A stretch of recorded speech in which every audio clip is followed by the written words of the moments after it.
All right, fellow survivors, welcome to lesson 13, Lucky 13 for the Walking Code C++ programming series. Last lesson, we looked at loops. We looked at what loops were, why we want to use loops, and how to use two types of loops in our program. Now we're going to look at some options that we have for loops. All right, and we're going to combine loops and if statements to kind of use these options within our programs. All right, so the goals for this lesson are we're going to learn about two loop options. Those loop options are called continue and break. And then we're going to fix a major problem with our program from last lesson. And I have sort of out here in parentheses because we're sort of going to fix it using continue and break. We're going to see a better way to do it in the next couple of lessons, and this is really kind of a matter of style as to how you do things. Some people think, well, my code works. It works. I don't care how it's coded. Well, you got to code for readability and things like that as well too. So let's look at the continue statement. Right? The continue statement starts the loop from the beginning if a certain condition is met. And you can see here that we have our do loop, which is a post-test loop because our condition's at the bottom. We have our open curly brace. We have our commands inside of our loop. There can be commands after the if statement too. I just have them up here just for clarity. And then I have an if statement. If this condition is true, then continue. So if this condition is true, it's going to go back up to the top of the loop and it's going to run it again. All right.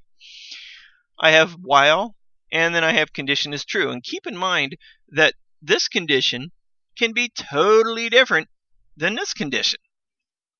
Okay, and keep in mind that I have an open curly brace and a closed curly brace for my if statement. I have an open curly brace and a closed curly brace for my loop. And you can see how indenting things really kind of makes it a little more readable. If all this was just slammed over to the left-hand side, it wouldn't be as readable. Also keep in mind that my condition's at the bottom, and I have a semicolon after this condition. All right, this is one of the only places where you're going to see a semicolon after a condition. You don't see it after your if statement. If it's a while loop, then you don't put a semicolon after the condition. If while this condition is true, you don't put a semicolon there. You just leave it there and you put your open curly brace there. If you don't remember that, look back to the last lesson or two. So continue takes me back to the top of my loop to do it all over again. Like that one movie, Bill Murray, Groundhog Day, right? Groundhog Day. He just kept repeating the same day over and over and over again. Every time he went to bed, the condition was true. Continue. He went back up to the top of the loop and started all over again. All right. So we're going to move from continue to break. All right. Breaks out of the loop and continues the program execution with the code below the loop, if any. All right, hey, there's that word if again, right? So I have my do loop, and this is essentially the same logic from the previous slide. Let me go back to the previous slide for a minute. With the exception of, instead of continue, I have break. So what's going to happen here is if this condition is true, break, which means it's going to break out of the loop. All right, it's going to break out of the loop, and it's going to continue executing the program code after the loop if there is any. For instance, we could have our system pause here. We could have our return 0.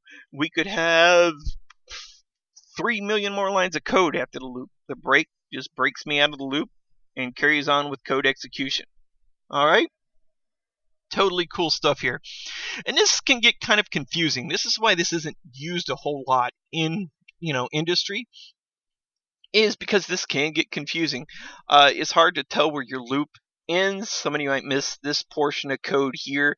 Somebody might just think this condition is true and not really understand how your code works. Or you might encounter somebody else's code that use these things quite frequently and quite liberally. So it's nice to know about them. We really don't want to use them all that much. We want to use them sparingly, if at all. All right? So our program will test the value for bullets. we're going to put a variable in there for bullets. Shouldn't be any surprise to anybody by now. If we want to keep track of something, we're going to use a variable to do it. If we are out of bullets or kill the zombie, it will break out of the loop, meaning we're done. We're just going to, move on. Okay? If we have bullets, the loop will continue from the top, which means we can keep shooting at the zombie. Okay? If we run out of bullets, we're probably going to run like anything. If we kill the zombie, we're just going to head to higher ground or whatever it is. Okay? So we're going to see this in the lab portion for this lesson. That'll be the next video. If you're really fuzzy on some stuff, on some options, on some theory or something like that, go back to the next lesson or two, to the last lesson or two rather. And if you still don't get it, just shoot me an email over YouTube, and I'll be sure to respond. All right? I look forward to seeing you in the next lesson. Share my videos. Share my videos with your friends. Share them with Facebook, Twitter, LinkedIn, whatever. We're all on those sites. All right, so share them with your friends. Subscribe to my channel. There's plenty of more good content coming after this. All right, I look forward to seeing you in the next video. Thanks for watching.